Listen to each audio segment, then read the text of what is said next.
We're made to believe that we are these weak creatures and that mankind should wake up to its true potential. And once we wake up to our true potential, the world will be a better place.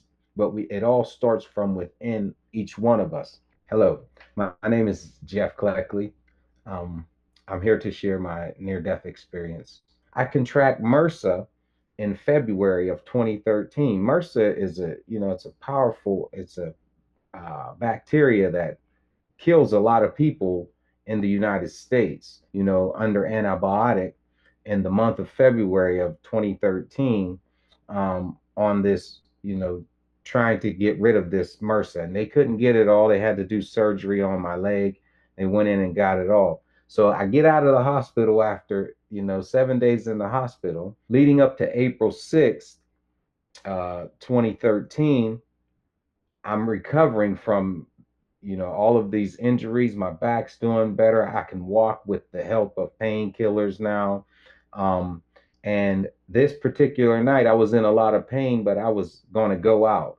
I had a date. So I decided I was going to get ready and I'm going to live life regardless of what's going on. And that night, while I was getting ready, I took two of the painkillers and the pain was still there, and I knew I wanted to go out, and I was like, well, maybe I'll take two more. And I took two more, and I continued to get ready, and I'm still feeling the pain.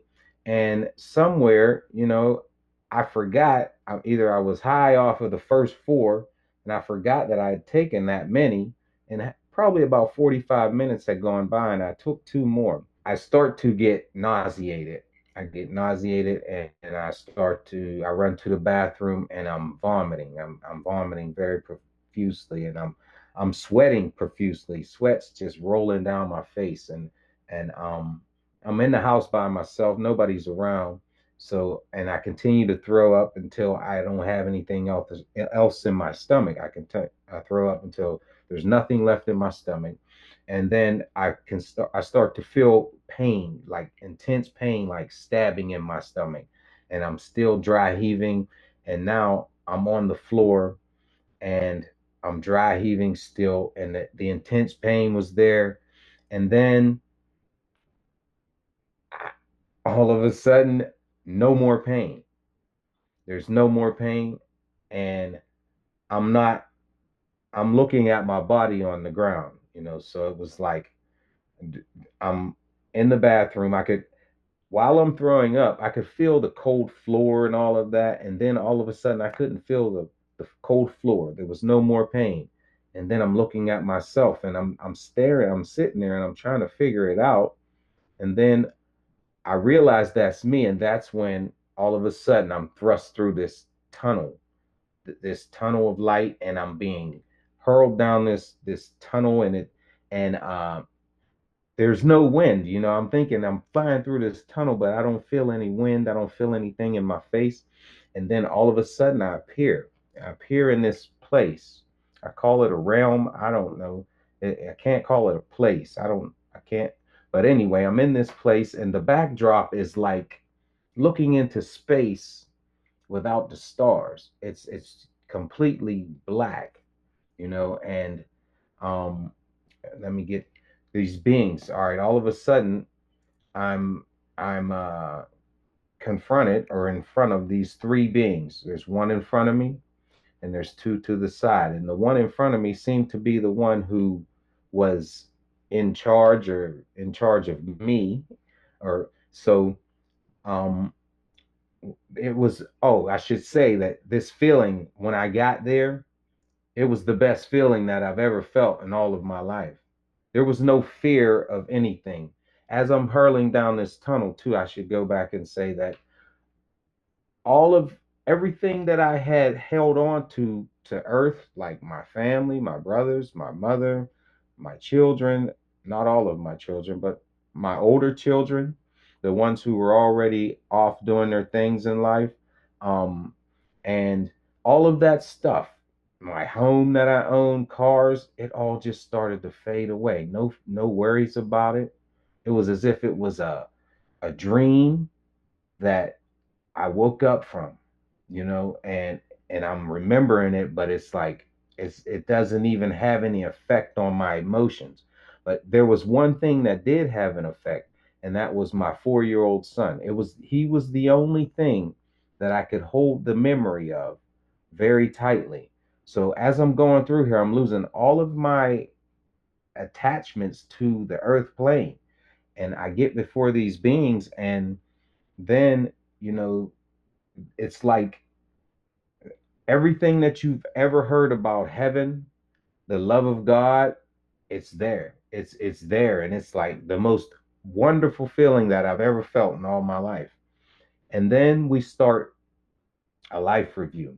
So basically what happens is you're standing there and you're still trying to figure out what's going on, and you realize that you're helpless to do anything about it, and you got to go through the process. So they start my life review, and this being that stood before me, the two that were in front of, they went off to my peripheral, off to the side, and this other one, it just stood there before me, and it began to speak to me about everything I was seeing in my life review. If I did well, it would tell me great job. It would say, you did a great job. This is how you do it right here. This is what you do. If I help somebody, if I gave to the homeless, you not only did you feel what you gave, you felt the great feeling of giving to them, you also felt what they felt. And that was an interesting thing for me. I felt the gratitude that the person felt that I helped.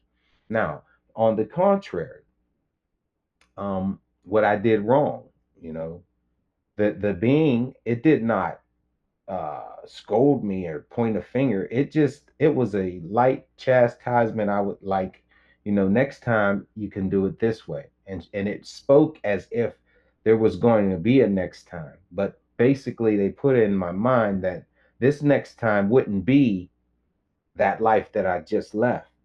There would be another life that I could use these lessons to work with.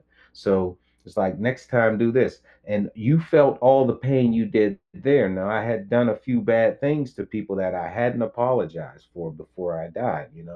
I had done some things that I to this day, I don't condone, but then it was the norm, and this is a part of what these beings were showing me as well. I'll get to that in a second. So I had done some bad things. Now, it wasn't the fact that they were like that light chastisement. That's not what made me feel mad and angry about it. It was the fact that I did it, and that I was convicted and felt so bad for doing it, as I could feel it, what I did. I could feel the pain that I inflicted on them, So what happened was, after my I got angry and I got mad, and so after my life review, it was as if there was a time for me to speak for myself.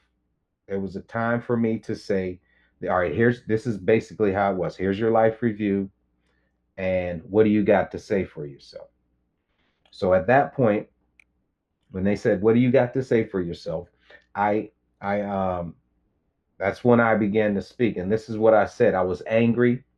I was still had the thought of my son in my head, so I was feeling bad that I'm going to leave my 4-year-old son left to this world without a father. Those were my goal. He was my goal to get back there. And so what I said to them was, "Look, you sent me down there and you never showed me how to do it. You never showed me how to live life. Yet I stand before you and you tell me that I did it wrong." I said, "If I stay with you, great, because this is the best feeling that I've ever felt in all my existence." And that meant if I stayed with them, that I was about to reincarnate, go back into the world as a child and do it all over again, learn these lessons that I didn't learn, and repeat.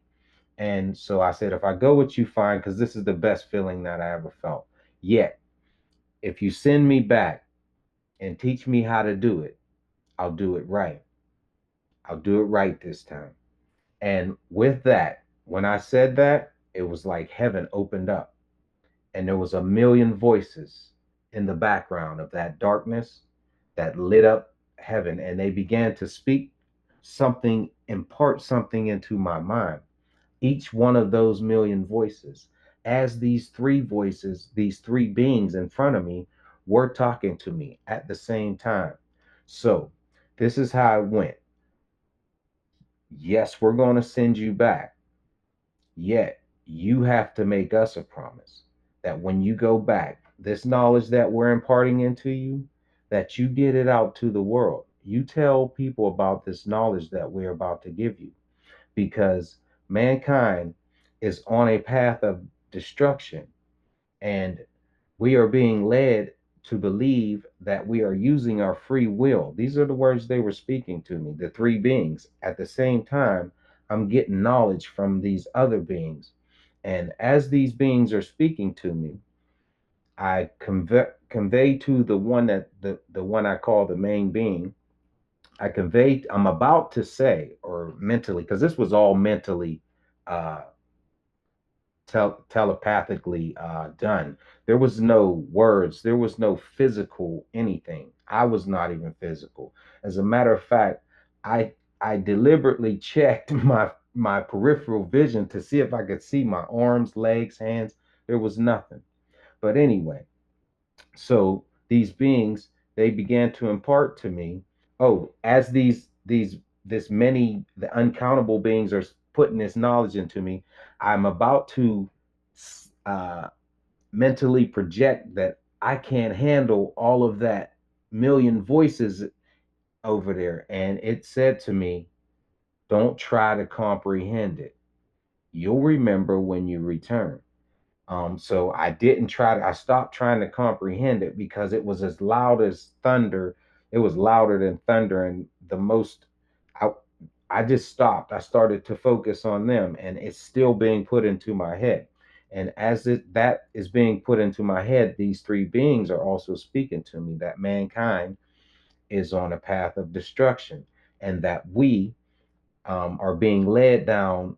I call it corralled into a way of thinking, because we're supposed to we think we're getting. Hold on, how does it go? We think we are making the right decisions on many things that are presented to us, yet we are not given all of the options to make those decisions. Now, this was in 2013, and since 2013, I've watched the world make decisions that they weren't given all of the options. You know, I've watched a lot of things happen in this world that they warned me of, and so they were telling me these things. They told me that mostly about us human mankind waking up. We have to wake up to our power. We're stronger than that was one of the other things. We are stronger than we think we are. We are made to believe that we are these weak creatures that can't do anything, we're only destructive and this and that. But we were made to we we're made to believe that we are these weak creatures. We're made to believe that we are these weak creatures, and that mankind should wake up to its true potential. And once we wake up to our true potential, the world will be a better place. But it all starts from within each one of us. And so they started to impart this knowledge on me. Also, um, the deal was that I come back and I do this. So, so that was that. And then I remember the last three more things they said to me before they sent me back. And that was, we're going to give this knowledge to you that this will make your walk in life easier. And I've lived by these words ever since. And that is, love everything because I am everything. Fear nothing, because fear and doubt are the destroyer of mankind, and know that I am God. These were the words that they spoke to me on right there. And then with that, they told me, now concentrate on the one thing that you love in this world and in that world and on the earth plane. Concentrate on the one thing that you love on the earth plane. And that's what I began to do. I began to concentrate on my son because that's the only thing left. That was the only thing left. By this time, after the near death review and all of that, the only thing that I had held on to was my 4 year old son.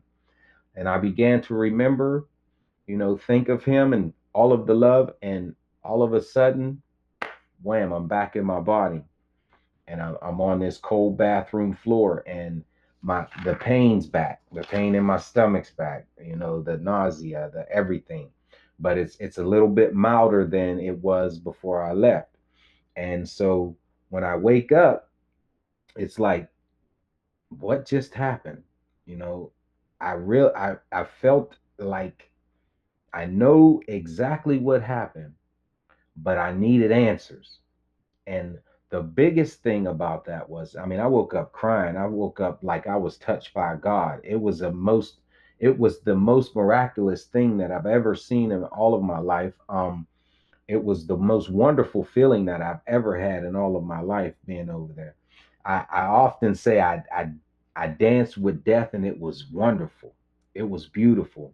And um, so when I came back, I gathered myself, and that's when it all began for me. Like that's when one, I noticed heightened awareness, intuitiveness. I could see auras. I could see people's intentions, their souls. I could look in their eyes and see their intentions. The healings, things just I just started helping people and healing people. My affinity with nature. I had this affinity with nature that I've never had before, and um, so things started to happen as I started to remember, basically. But remembering meant that I had to dive deep to find out what this power was and what this stuff was in my head that they put in there when I was up there, this knowledge. So I began to earnestly try to get back to that state where all of that love and joy and peace was. So I tried many things. I tried DMT, I tried mushrooms. Um, Yet I found that transcendental meditation over time was what put me back to that state where I opened my kundalini, and I had my meeting. I had my encounter with this being that was with me when I came back. I just didn't know its name. It would speak to me. When I first got back, I would hear this soft voice telling me everything. I started to lean on that voice for months, and whatever it would tell me to do. Now remember, I was still my back was still messed up. I had no job. I only thing I had was my home, which I owned at the time. So that was my saving grace at that time. And so everything I got was from divine providence. Everything I got was I listened to that word as I meditated, listened to that voice in my head that would tell me what to do. There's many things, many things that happened to me, when I needed something. Like I needed some money once, and I had an appointment, and I was meditating, and I was told to go to the casino, and I told the voice, you know what? If I didn't even have a car, I was going to borrow my dad's car that day to go to an appointment. I didn't even own a car, and I had lost my car. So um, I'm on the floor meditating, and it says, go to the casino and get the money. And I'm like, is this you really, this voice? Because you're telling me, all right, if you want me to go to the casino today, make it happen, because I don't have a car. And while I'm meditating, my dad knocks on the door. It's 8 o'clock in the morning. He knocks on the door and says, Jeff, I just wanted to give you the car early today because, I just don't feel like bringing it around later on so you can go to your appointment. So right there was my confirmation. I jump it's early, it's 8 o'clock. I jump in the car, I drive to the casino, I make the $200 I need for my electric bill, and then I go to my appointment. But little things like that began to happen to me. And then as time went on, about 6 months into my, because when I came back, I changed everything. I stopped eating everything. I stopped. Only thing I ate was fruits and vegetables. I changed my whole diet. I changed the way I talked because I understood that we have this power that in our speech. I started to understand that we have power in our speech. So I have to speak these words correctly. I changed the way that my entire life, the way that I think, the way that I act. I even the way I named my child that came after my NDE. I understand that these names that we give our children are they're actually prophecies. They create the future. So whatever you call your child, that's what it's going to be. So I had to know that the meaning of my child, all of these things. So I began to uh, I changed my whole body. And once I changed my body and my thinking, and I got deeper into the meditations, that voice revealed itself to me about 6 months afterward. And that voice revealed itself to me to be the Archangel Metatron, which many don't know of the Archangel Metatron. I never knew of the Archangel Metatron because he's not in the Christian Bible. I was raised in a Christian nation. He's not there. But when this being revealed its name to me, I began to study it, and it attached itself to me. I was hearing its voice from the time I got back, just didn't know its name, didn't know how to interact with it, just listened. I would ask for things and it would tell me, yeah, that's going to happen like that. Like since that incident, I began to do things like I learned how to manifest, but without knowing what manifesting was. Things that I wanted, I would just go into meditation, ask this being, "Can I have it?" It would say, "Yeah," and then next thing you know, it would show up. Like once I learned about DMT because I wanted to get back to that state. This is how I tried DMT. Now, DMT in the United States is uh, DMT is illegal. It's more illegal than cocaine. So I'm in this little town called Beaver Falls, Pennsylvania, and I asked that being, I said, I want to try DMT because I want to see if this will get me to that state. And so next thing you know, I swear it happened just like that. The being said yes. And 2 weeks later, I get new neighbors and they come over with housewarming gifts, and we sit and we talk, and I tell them about my experience, my near death experience, and how I changed over the past few months, a couple months. And they tell me, they out of the blue, they say, "You ever tried DMT?" And I was like, wow, I just asked the universe for DMT. And they said, "Well, we got some and we're going to let you try it." So that was how I tried DMT, just things like that. But I'll tell you, the biggest thing that happened was and these are things that came on, like this power that everyone has. I had to experience it myself before I could tell everybody that they have this power. And this was it was December of 2016, and it was a Friday. And my brother calls me, and he's like, because by this time I'm 3 years into meditating, helping people. There are many people I help, that I just started to help and heal and do things for. And this little reputation around here grew, and my brothers knew about it. So my brother calls me one day, and he's 300 miles away in the state of Virginia in the United States. And he calls me and he says, "My son, he overdosed and he's in a coma, and they told me that they're going to pull the plug on Sunday." He said they're going to pull the plug on Sunday, and they're going to take him off of life support. And he said, "Is there anything you can do?" And I said, I'll do what I can. And it was a Friday. And here's the thing, that Friday, I don't know what it was, but I was so busy, I forgot about it. Honestly, I'm just being honest. And then the next day, Saturday night, I said, oh, I forgot to meditate about my nephew. So I go into this meditation. And by this time, I'm 3 years into it. Metatron, the being Metatron that speaks to me, we have a great relationship at this time, 3 years in. And so I go up to what I call the second heaven. Now, the second heaven is that spiritual realm, that this is where everything that we want manifests first before it comes into this realm here. And so I go up there and I tell him, we talked about my nephew, and he takes me. He takes me. He says, "Come on, let's go."